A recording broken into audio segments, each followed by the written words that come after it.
Hello, my beautiful friends.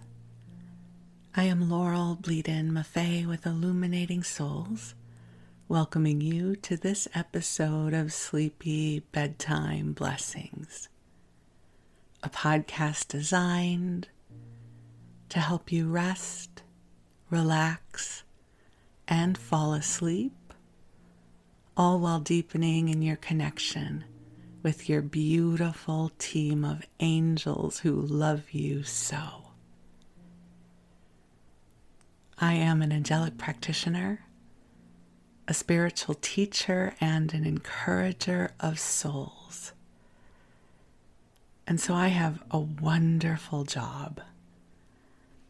I offer one-on-one angel sessions, soul mentoring, and a variety of classes designed to inspire your spirit. And you can learn more at my website, illuminating-souls.com. And I offer a new class about every 6 weeks or so. So if you do visit my website, at the top of the homepage, you can sign up for my mailing list. And this way you will be in the know of the classes and offerings that I have coming down the line. And just so you know, my classes tend to be small in size, and they take place over Zoom. So if you are interested in an opportunity to participate in an intimate, inspiring class that helps to build soul-centered community, I invite you to join us. But for now, the angels and I are here to help you come into a sweet, soothing place where you can rest and relax and replenish and feel nurtured. I don't know about you, but those are all qualities I crave more of all the time. And so I am so happy to offer you this podcast that is infused with the love of the angels and sweet divine light, where you can receive. So I invite you to get comfortable in whatever way works best for you, and take some nice deep breaths in and out.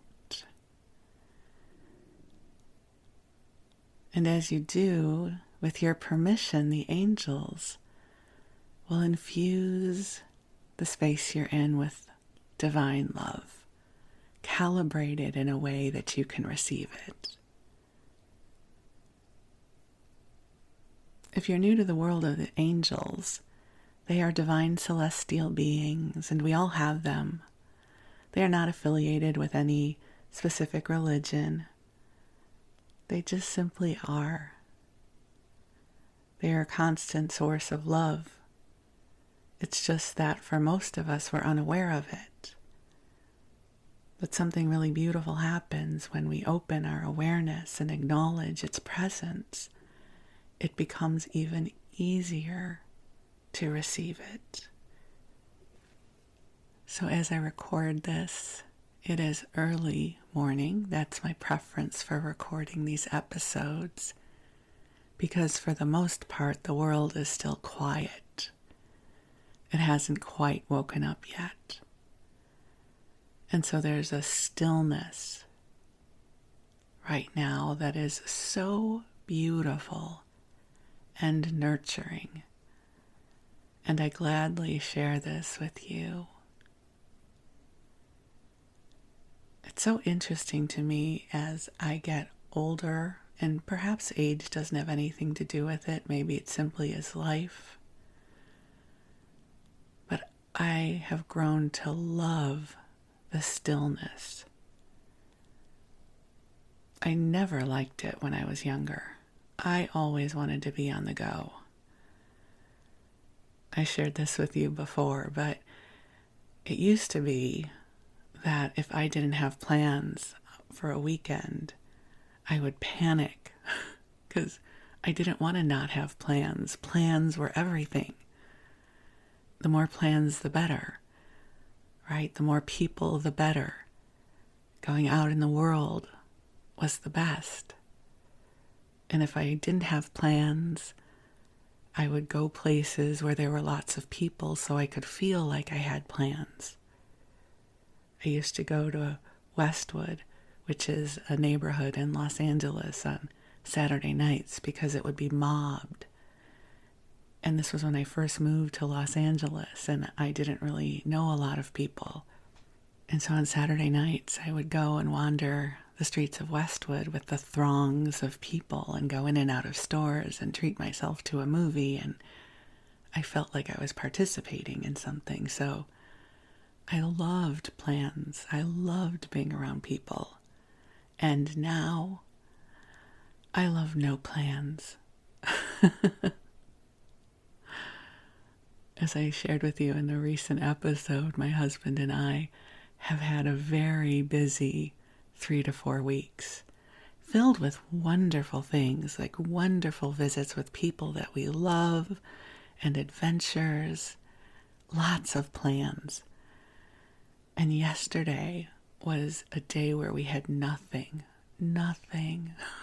It was quiet. And we just sat and we watched TV all day. We caught up on 4 episodes of Outlander, and I crocheted, and I just fell into the rhythm of the needle and the yarn going over the hook, and the beautiful blanket that I am crocheting was taking form. And my nervous system really needed that, needed the stillness. And I find it so interesting that when I was younger, that is not what I needed. I needed activity, I needed people. And now the stillness is so beautiful. And so I share with you the stillness of this moment, with the love of the angels filling this breath. And I'm going to call the angels in. They are already here, but I love sharing the ritual with you. So let's take another deep breath in together and just release. And beautiful angels on high, I invite you to join us here, and I am so grateful for this beautiful, light-filled sanctuary that you are creating for each one of us who are listening to this message. To each of our beloveds listening, no matter where and when they hear this message, I know that you can be with them in live time. And so I give thanks for this sanctuary of love and angels. I ask that you clear our energy fields through the heart of God, helping to clear from us anything that is not ours, helping us to connect with the higher realms where there is love and light and goodness available to each of us. And dear ones, just take some nice deep breaths in and release, allowing soothing, calming, sweet energy to flow to every muscle in your body, every thought in your mind, and the emotions of your heart. And imagine, if you will, that the angels are creating a beautiful, expansive sphere of soft pink light that floats around you and all that you love. It makes it easier for you to feel and receive this love, and also have a brief hiatus from the other energies in the world that you need not tune into right now.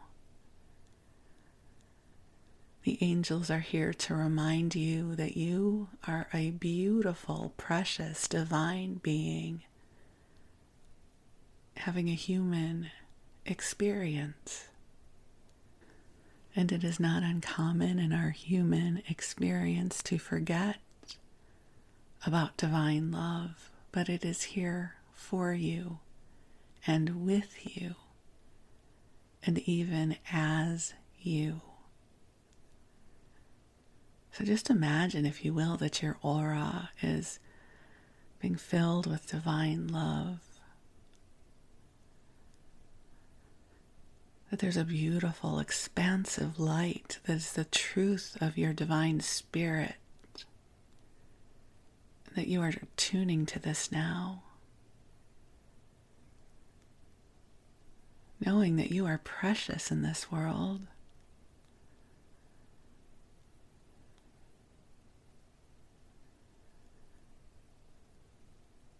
And that there is profound love here for you. And you just receive.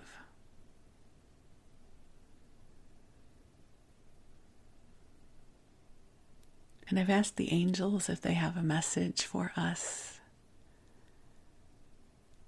And it is this. It is such a simple one. They say, do not lose hope. Do not surrender hope to the voices of fear.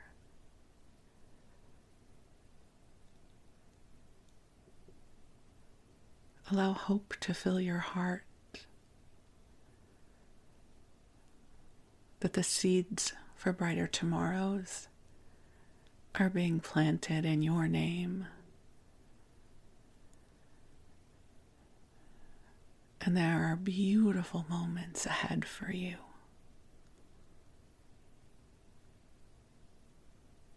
To do your best not to acquiesce to the voices of fear or worry.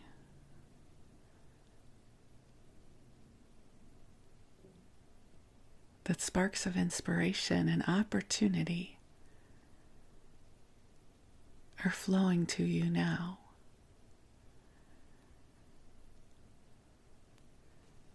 And just breathe and allow the light of the divine to fill your heart. And breathe in peace.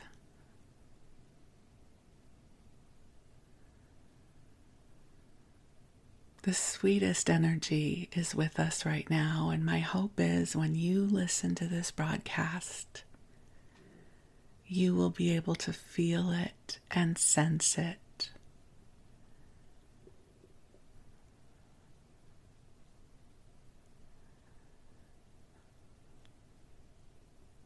And just breathe with us, allowing the love to be all around you. That in this moment there is nothing you need to do. Just simply be. And your angels are with you. And so I invite you to rest and even drift off into sleep. It's one of the things I love so much about sleep podcasts is I find it easier to drift off to sleep when there is a loving, soothing voice rambling for a while. And so this episode is going to run about an hour. So you have plenty of time to drift off. No hurry. This beautiful bubble of love and light will stay with you. Even once this episode is over, it will still be with you. This love and light is not with you because of this podcast. It is always with you.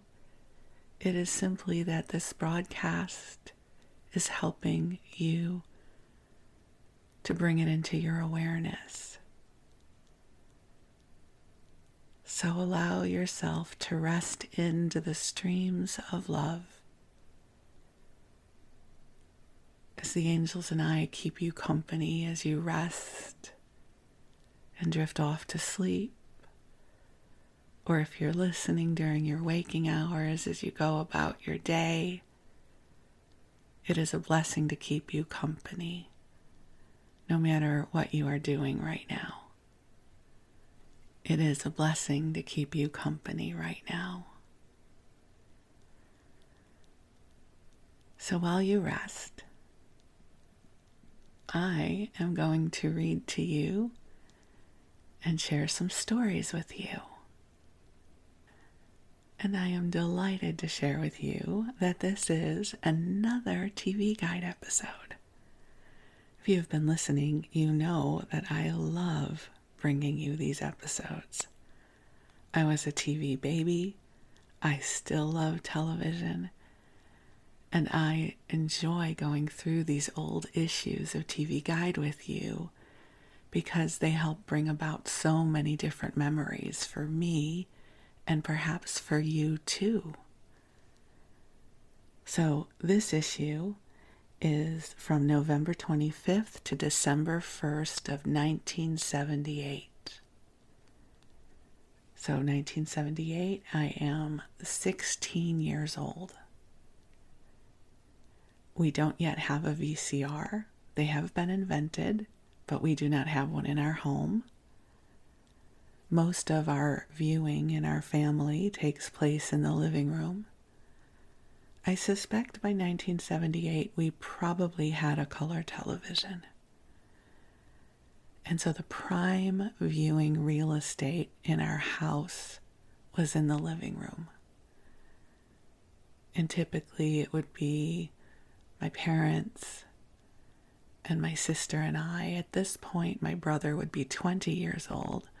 And so in all likelihood, he probably had a TV in his room by then, where he would probably be watching. He might sometimes be with us in the living room, but mostly I remember it at this age stage that it would be my sister, my parents, and I, and our dog. We had a dog at this point, and the living room was where we watched television.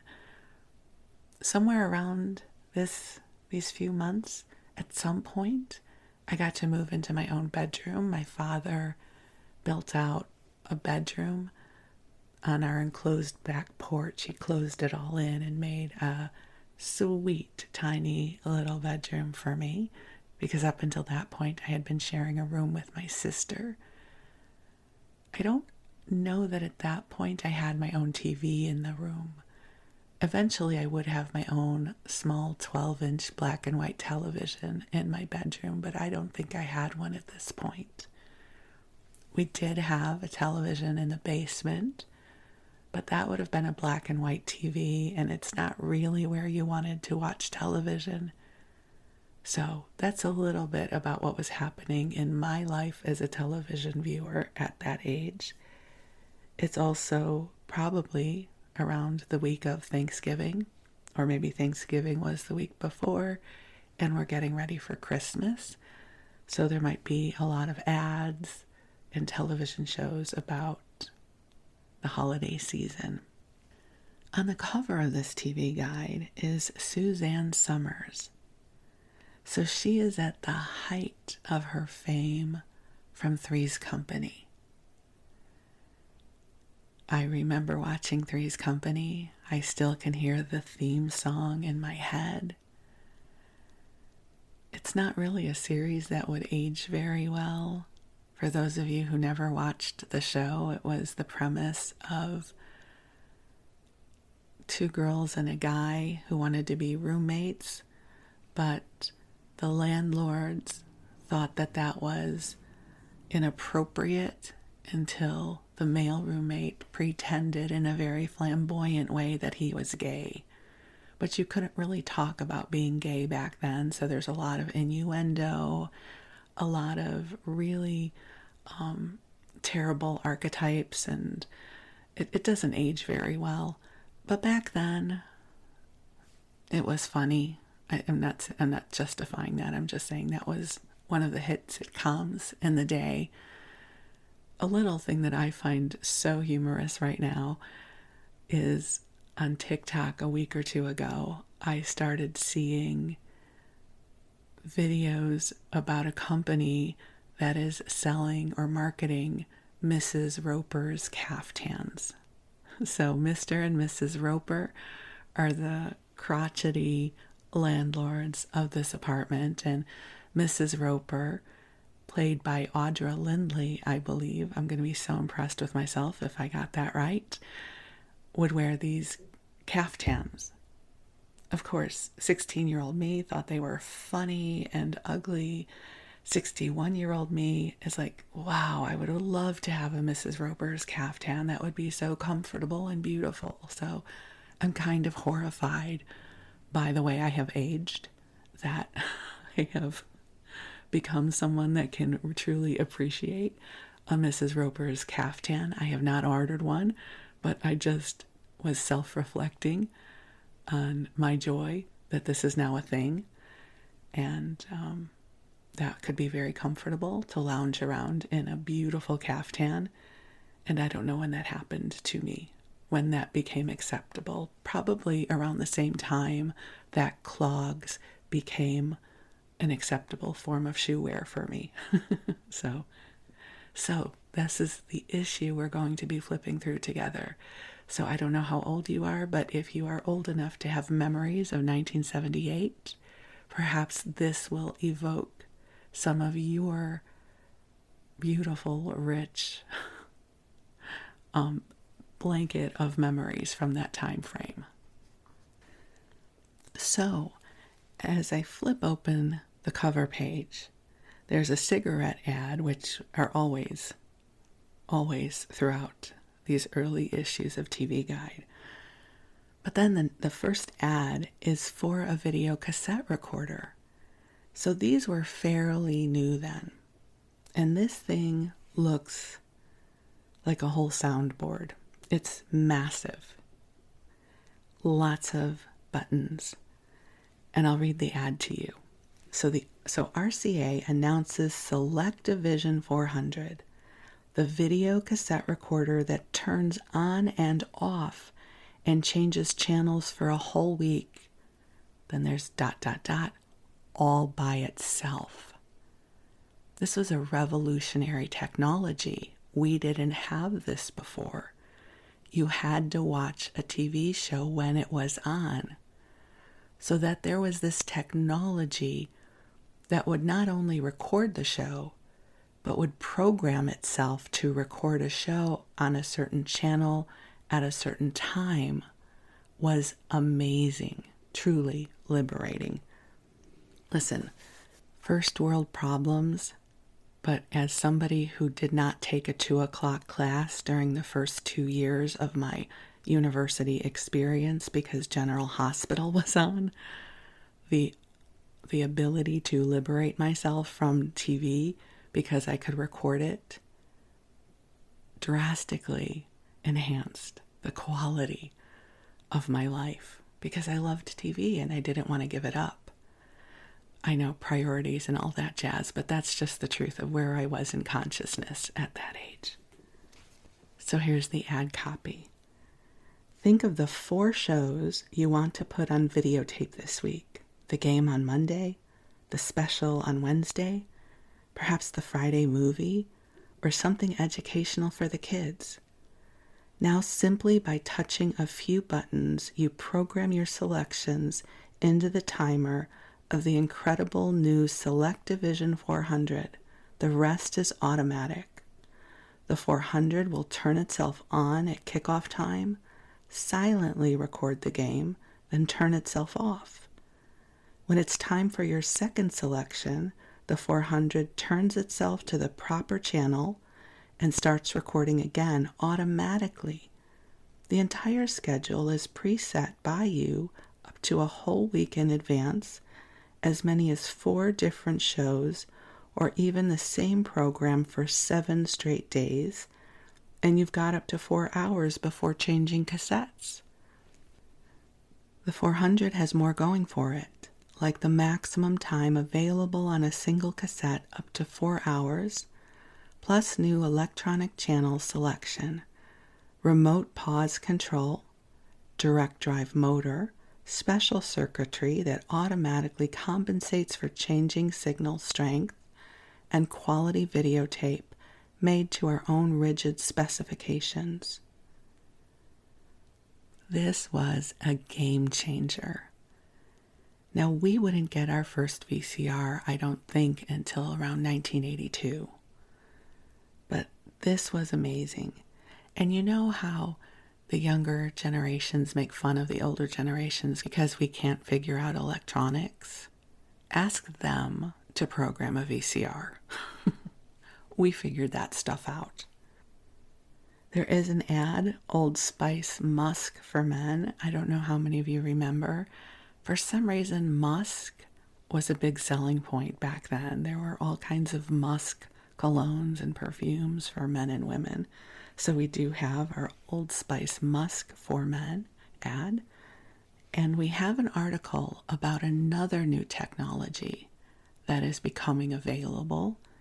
And the headline says, "What looks like a phonograph record works on a laser beam and shows Jaws." It's the video disc, promising broad new options in TV entertainment. So this is just when video discs, laser discs, were becoming available. And if you are too young to remember, laser discs were the precursor to DVDs. It's sort of like what a phonograph record, a vinyl record is to a CD. A laser disc is to a DVD, but laser discs were about the size of a vinyl album. They were rather heavy, and not a lot of people I knew had video disc players. But I'll read you the first few sentences. Within a month or two, you'll be able to buy a 12-inch disc that resembles a platinum LP, drop it on a turntable, and watch Jaws in incredibly high-fidelity color on your own TV set, and listen on your stereo if you wish, but only if you happen to be in Atlanta. The video disc age is dawning 4 years behind schedule, courtesy of an alliance between the world's largest manufacturer of TV sets and one of America's top entertainment factories. After the video disc marches through Georgia, it is scheduled to fan out through the country and to be available nationwide in 1980. The Magnavision video disc player will sell for $700 at least in Atlanta. And I did some calculations earlier, and the US dollar back then, you would multiply that number by about 4.5. So that would be, $2,800 now? And the laser disc would be between $15 and $16. The sad thing is laser discs never really took off. The people who purchased them were really movie people. Most of my friends didn't have laser disc players. We never had one. I never had one, but certain friends had them. So it wasn't necessarily a technology that took off in a big way. That wouldn't really happen. The video cassette recorder would remain the king of the way that we got our movies until the DVDs came out. And I think part of the challenge with it was that with a VCR, you could either watch movies or record things, so it had a dual function, whereas the laser disc was just a playback device, and it was rather expensive and cumbersome, and the inventory was somewhat limited. And it wasn't really until the whole industry got behind DVDs, which happened in 97, that really took off. Okay, and now I flip through a couple of ads, one for Sears, another for cigarettes, and we get to this gorgeous, gorgeous picture of Mikhail Baryshnikov, who I loved. I don't know that I knew about him in 1978, but eventually I would grow to love him. So it starts off, one of the most stunning leaps in the career of Mikhail Baryshnikov occurred last June off stage. The dancer vaulted from the showy American Ballet Theater, where he was making a reported $200,000 a year, to George Balanchine's lower paying at $800 a week, but highly prestigious New York City Ballet. Would he be a worthy replacement for that troupe's Edward Villela, now less active? I did get to see him dance once, which was an amazing experience. And this just, I don't know, this brings me so much joy to just even see this article, because I am flashing back to how much joy it brought me to see him dance back then. Not in 1978, because I don't know that I cared, but within a few years, I would be a Mikhail Baryshnikov fan. I also have to share an ad for another game changer, which is introducing the Curl Tamer, which is a flat iron, which wasn't really available mainstream until this was introduced. The pictures of the way they straighten these women's hair is not attractive, though, and it reminds me of all the times I tried to straighten my curly hair in Chicago with its humidity, and it would not turn out well. But it starts off with pictures of three women with this curly hair looking very unhappy, and then it tries to tame it into some sort of straight set. But I do remember the Curl Tamer. I definitely had one.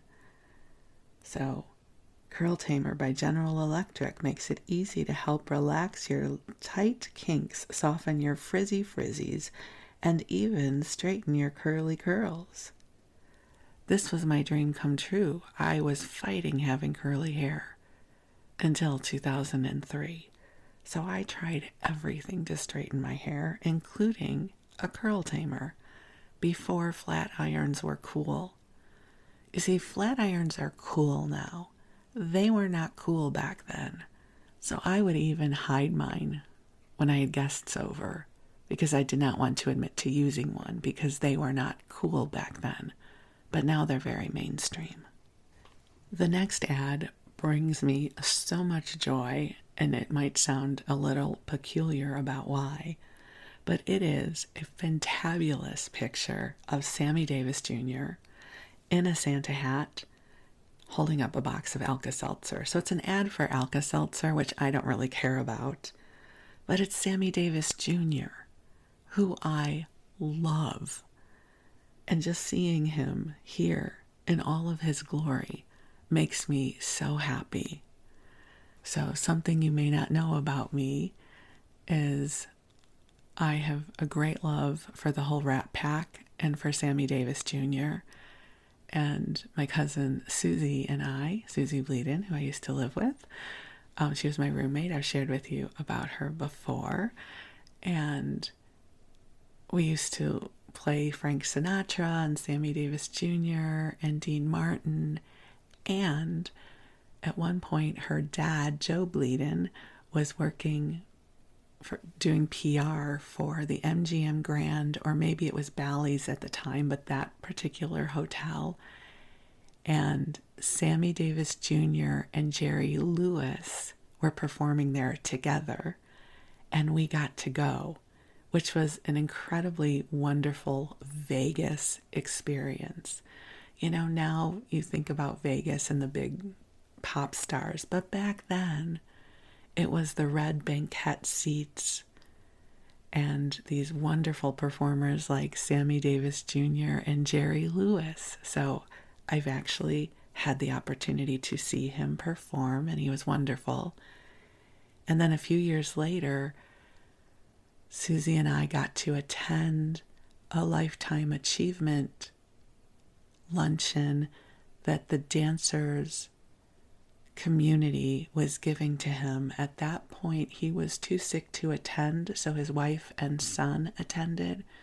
But it was lovely to be a part of that, to be present to the dance community paying tribute to him. So this just made me happy. Sammy Davis Jr. Love him. And because it is Alka-Seltzer, the headline says, plop, plop, fizz, fizz. And then it goes into something else, but I'm sure if you are in my age stage, you can finish that, yes? Plop, plop, fizz, fizz. What comes next? Oh, what a relief it is. We all grew up with that jingle, in case you don't know. Plop, plop, fizz, fizz. Oh, what a relief it is. Will live in my brain forever. And I've now flipped through enough pages to get to the actual television listings, TV show listings. So Saturday morning. Now, I normally skip through this because at 16 years old, I would be sleeping in the morning, but I do have to give a shout out to this particular movie that is airing, and a shout out to my friend David who listens, who loves horror movies, all things horror and Halloween related. So David, this one is for you. There is a movie showing at 10 a.m. called Vampire Men of the Lost Planet from 1969. It says hemoglobin horror with vampires discovered on an Earth-like world. That's just brilliant. Hemoglobin horror. You have to wonder what was happening to the writer of that sentence when they wrote this. I don't know if they were having a bad day. I don't know if they were tired of writing stuff, but that's pretty cheeky if you ask me. That's brilliant. Also a Saturday morning, Staple, Soul Train, probably American Bandstand. I never liked either one of those. At this age stage, I think Saturday morning is kind of a lost time for me. And Saturday afternoon, if you were lucky, there was a good movie on or something, I would probably be going to the mall with my girlfriends because we had to be going somewhere at all times. At 2 p.m. there is an Elvis movie on, Girls, Girls, Girls from 1962, which I would not have cared about. There is another horror movie, Voodoo Man from 1944, with Bela Lugosi and John Carradine. Again, would not have watched that. And another brilliant movie descriptor for you. I really wonder if the same writer wrote all of these. There is the movie Partners, Pardners, so purposefully spelled incorrectly, from 1956. It's a Jerry Lewis movie, and it says reasonably funny. So reasonably funny spoof of the Wild Wild West. I don't know why I thought that was funny. It's reasonably funny. Okay, thanks. Let's see what else. There's a lot of college football, which I would not have cared about. And then on Saturday night, if you know, you know, this would be The Love Boat. Usually there would be Fantasy Island, but I'm looking here. There is an ad for ABC because that's where these aired. There is Welcome Back Kotter, Carter Country, which I don't remember at all. And then we've got Love Boat and Fantasy Island. So lots to choose from. Also, Chips is airing with Ponch and John, the two motorcycle cops. I would have for sure been watching Welcome Back Kotter. Let's see. Horshack's insistence that frogs have a right to live and his squeamishness at dissecting them make him fail biology. At this point, John Travolta is off the show. He has left for Brighter Horizons. I still would have watched it, though. CBS is doing counter-programming to the Love Boat and Fantasy Island block with a movie called Orca, the Killer Whale, the most ferocious instrument of destruction ever devised by nature. Dun, dun, dun. But let's get to the good stuff. Love Boat. Who is on the Love Boat? An auto repair chain owner, played by Orson Bean, is intimidated by a friendly movie queen, Rhonda Fleming. The next story arc, two swinging singles, Richard Gilliand and Adam Arkin, are each determined to put the make on Julie, of course played by Lauren Twees. Yeah, Twees, I think it was. Sorry if I'm mispronouncing her name. A woman, Patty McCormick, is intensely attracted to a fellow passenger, Edward Albert, until she learns about his parents, played by Billy Barty and Patty Maloney. I really don't know many of those people. I would have still watched it. Soundstage has the Doobie Brothers, which in 1978 I wouldn't have cared, but now I think would be great because I love the Doobie Brothers. Fantasy Island, we have a famous adventurer played by Peter Graves gets a chance to search for Bigfoot. Brilliant. The next story arc, a submariner played by Robert Morse wants to find Ulysses' mythical island of lost women. Okay, so you know there's lots of women in bikinis on that. Hee Haw's also airing, which I don't know that I've ever seen an episode of. Then, of course, on Saturday night, we've got Saturday Night Live, and they're airing a rerun here. So it's a 1976 show with Paul Simon and George Harrison, and they sing Here Comes the Sun. That's so interesting. I think I've read this before, but not this issue, but this was airing somewhere before because I remember this. And Homeward Bound. And then Paul Simon sings 50 Ways to Leave Your Lover, Something So Right, and Bridge Over Troubled Water. I'm sure that's a brilliant episode. All right, then we get to Sunday morning. Again, sleeping, I'm sure. And Sunday mornings in our house, typically my dad would go out and get fresh bagels, fresh warm bagels that were amazing. And the Chicago Bears, if they were playing, we were watching the football game. I wasn't watching at that point.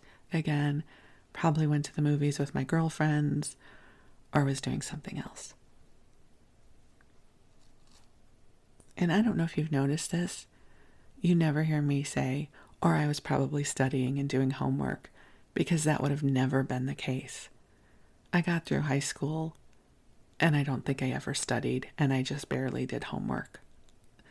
I didn't like working hard, even back then. So, God bless my heart. Of course, 60 Minutes would always be on in our home on a Sunday night, always and forever. And then we come into a really great TV block. On CBS, we start off with All in the Family, which was classic, and we would always be watching that. The new saloon waitress, Harry hires, is none other than the woman with whom Archie nearly had an affair. I didn't know that. I don't remember that at all. Let's see, there are some TV movies playing, and Battlestar Galactica. I didn't realize that Battlestar Galactica, its timeline overlapped with All in the Family. For some reason, I thought that it came on years later, but I guess not. So a recon mission turns up some astonishing news. Another Battlestar exists, and it is under the command of a legendary colonial warrior. It's the first of 2 parts. Of course, with Lorne Greene, Richard Hatch, Dirk Benedict, Lorette Spang, and I guess the other commander is played by Lloyd Bridges. I did watch Battlestar Galactica because I thought the guys were cute. That was all I needed, was cute guys on a show, and I would be all in. Also airing, Kaz, which I vaguely remember with Rob Liebman. I think he was a lawyer or something. Or a cop. I don't know. But I remember watching it. And there is a sort of an event made for TV movie that was really ahead of its time. So it's called A Question of Love. A lesbian mother fights to keep her son. Gina Rowlands plays Linda Ray Gutner, a divorced nurse who lives with her sons, her lover Barbara, played by Jane Alexandra, and Barbara's daughter. Their home life is happy until David moves in with his father and tells him of his mother's homosexual relationship. What follows is a legal bid for custody of young Billy. This was really ahead of its time. This was not something that mainstream households talked about. And so it's pretty amazing that this was airing then. And if watching a made-for-TV movie was not your thing, which it would not have been mine back then, not because of the content, just because I wasn't terribly interested in made-for-TV movies back then, unless they involved a really cute guy, Dallas is on, which I guarantee you is what I would have chosen, Dallas, because Dallas and Larry Hagman. So Ray's new girlfriend is an aspiring singer who arouses interest in JR, played brilliantly by Larry Hagman, and jealousy in Lucy, played by Charlene Tilton. Oh, and Kate Mulgrew is guesting on this, who I always loved as well, because she used to be on Ryan's Hope, which was the soap that I watched. So we can now go into Monday. During the day, I think I would probably be in school at this point. So there's a lot of syndication, Hollywood Squares, Brady Bunch. There are the daytime talk shows, so let's see who the guests are. So Dinah has Fred Astaire, Helen Hayes, Raquel Welch, and Betty Davis, and First Lady Rosalind Carter. So 16-year-old me would not have cared about any of these people. 61-year-old me, this is amazing. And if it is Fred Astaire and Helen Hayes, I'm virtually positive they were in together either The Poseidon Adventure or Towering Inferno. I don't remember which one they were in, but they must be talking about that. Raquel Welch, I don't know what she was marketing at that point, but she's fantastic. And Betty Davis and Rosalind Carter, that's also wonderful. So I would have, the me I am now, would love to watch that. Merv Griffin has Natalie Wood and Elia Kazan, singer Ronnie Shell, who I don't know, and actor James Stevens and singer Donna Theodore. So the only two that I know from that are Natalie Wood and Elia Kazan. If Hollywood Squares is your thing, Deidre Hall and Jed Allen, of course from Days of Our Lives, Bill and Suzanne Hayes, Paul Lind, Maria Masters, John McCook, Beverly McKenzie, David O'Brien, Mary Stewart, Ron Tommy, and Audrey Peters. I think Bill and Suzanne Hayes were also on Days. This might be a soap opera lineup. I'm not sure. Mike Douglas, who's the other talk show host, has co-host Lou Rawls and is joined by John Ritter, Jane Kennedy, hostess of NFL Today, and comedian Lonnie Shore. Lou sings You'll Never Find Another Love Like Mine. Okay, this here's what's funny about that, is that just this weekend we hosted my husband's kids for their two of the girls have birthdays in July, and they love to play board games, and they brought over this trivia game, and one of the questions was, who was the R&B singer from 1978 who sang You'll Never Find Another Love Like Mine? And none of us got it. I didn't know that was Lou Rawls. So that's so funny that just that trivia question came up this weekend. But I will have you know that I slayed in the game because I do know a lot of worthless information about pop culture. So I would do terrible in Jeopardy, where they ask you about things that are meaningful, but ask me about 1970s television and I'll slay every time. And then, of course, there are all the wonderful syndicated shows like Mary Tyler Moore, $6 Million Man, Emergency, I Dream of Jeannie, if you want to go into the way, way back machine. And a little later in the early evening, there is a Dinah 5th anniversary show featuring Sammy Davis Jr. We were just talking about how awesome he is. Johnny Carson, Rich Little, Dick Clark, Mike Connors, Betty White, Alan Ludden, Robert Fuller, and Alex Trebek. 16-year-old me would not have been impressed by that lineup, but again, the me that I am now, totally tuning in for that. All right, we're getting into prime time now, and they're promoting another made-for-TV movie called And I Alone Survived, a survival story based on fact. California Majestic Sierra Nevada Range is the setting for this 1978 TV movie, which recounts the true story of 29-year-old Lauren Elder, who survived a plane crash in the Sierras, and Lauren Elder is played by Blair Brown. Great actress. But I never saw the movie. Oh, and you know what else is airing on this Monday night back in 1978?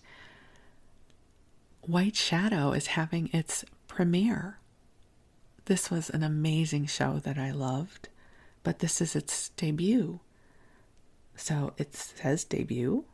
Ken Howard stars as Ken Reeves, a former pro basketball player turned coach for a losing and unruly high school team in the series.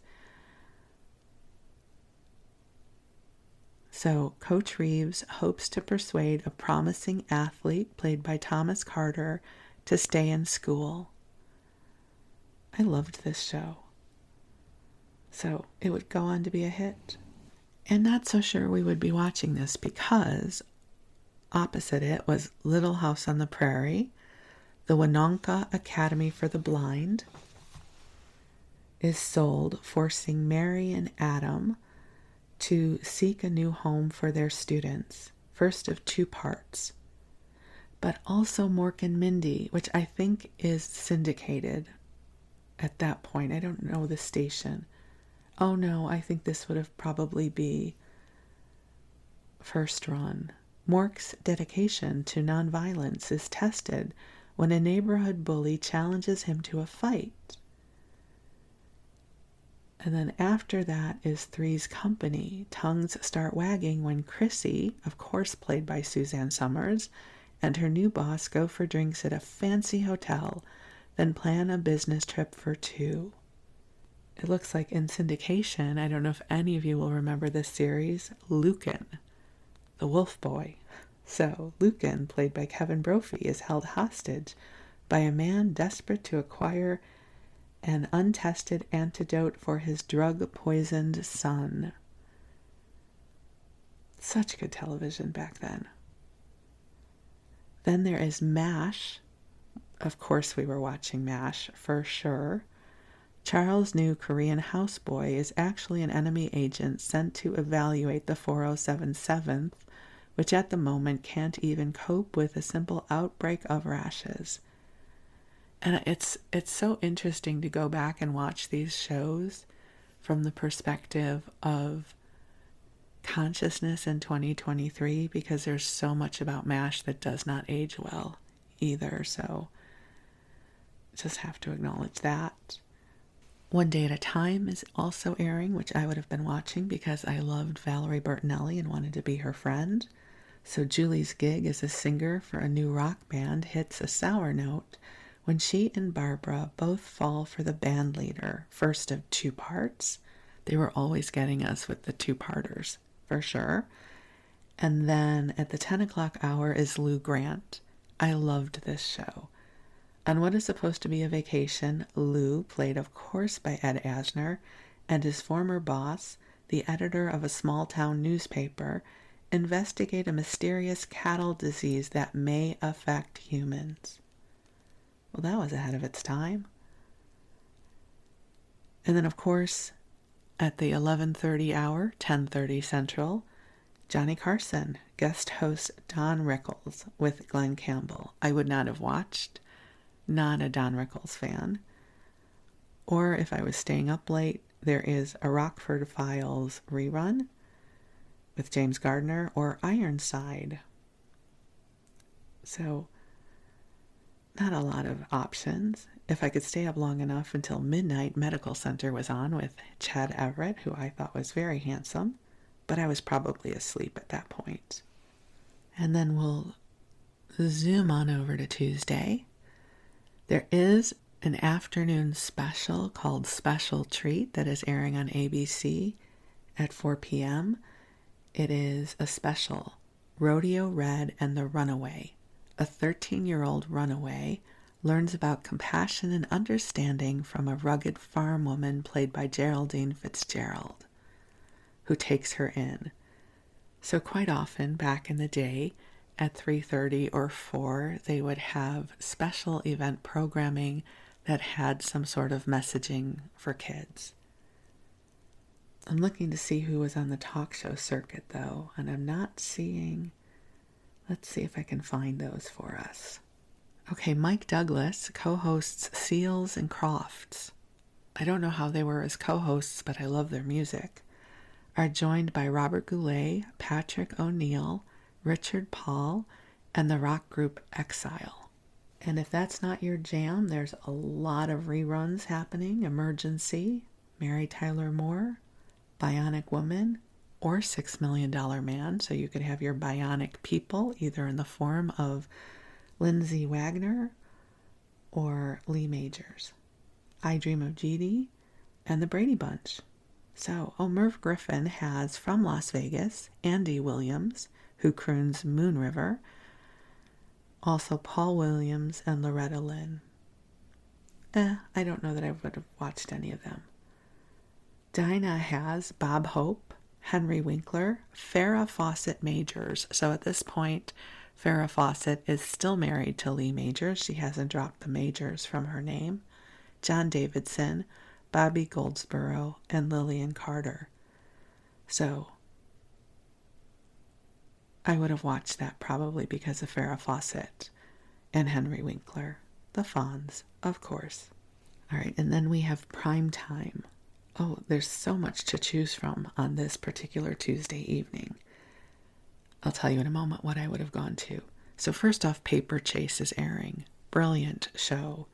So Hart is fascinated by an enigmatic young woman who exhibits more than a passing familiarity with contract law and law students. It just was such a good show with John Houseman playing the professor. But we were probably not watching that because it was opposite of Happy Days, which I would have lobbied for, suspected of being the infamous kissing bandit. Richie is tossed into the slammer and picked out of a lineup by a woman who swears she'll never forget his burning lips. Okay, so back then when the story of a, quote, kissing bandit would be ha-ha funny, versus now we would be horrified by that. And then also airing opposite this is the movie Patton with George C. Scott. So I can only imagine my dad was probably watching that in the basement because there's no way my dad would have won the battle for the living room TV programming, unfortunately.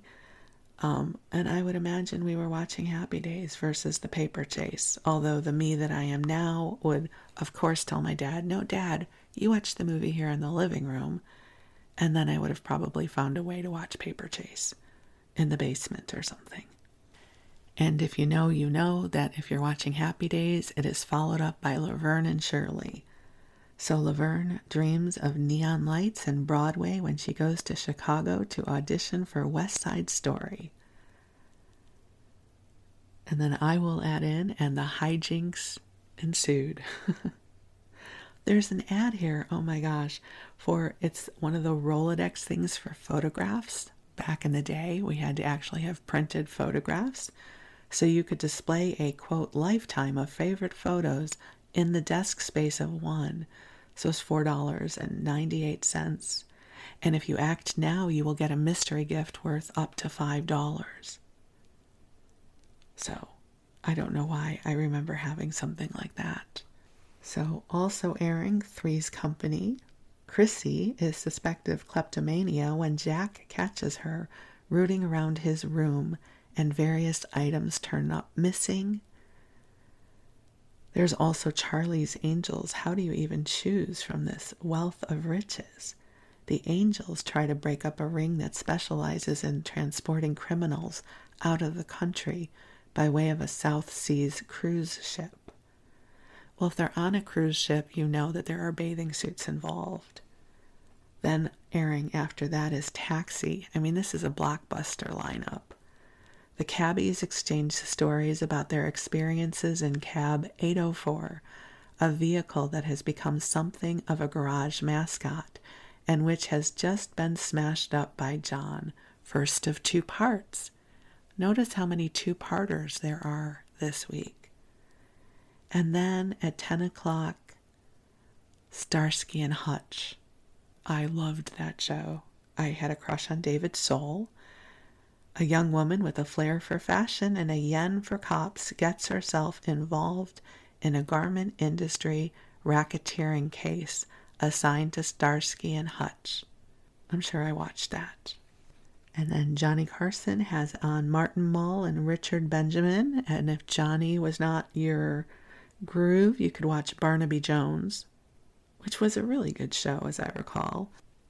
In this episode, a philanderer played by Bill Bixby manages to cover up the murder of his mistress, but now his wife is missing. And of course, Barnaby Jones, played brilliantly by Buddy Ebsen. And we're only through Tuesday, so you know what that means. It means there will be a part 2 to this issue of TV Guide, because we still have 3 days of programming to get through, and other articles, and the TV Guide crossword puzzle. So part 2 will be coming your way soon. But for now, I hope you enjoyed this journey into the Wayback Machine to 1978, where we could sit down together and imagine that we are watching some of this programming together. So I wish you the sweetest of dreams. I am so deeply grateful for you. I love you very much, and we will connect again soon. Thank you.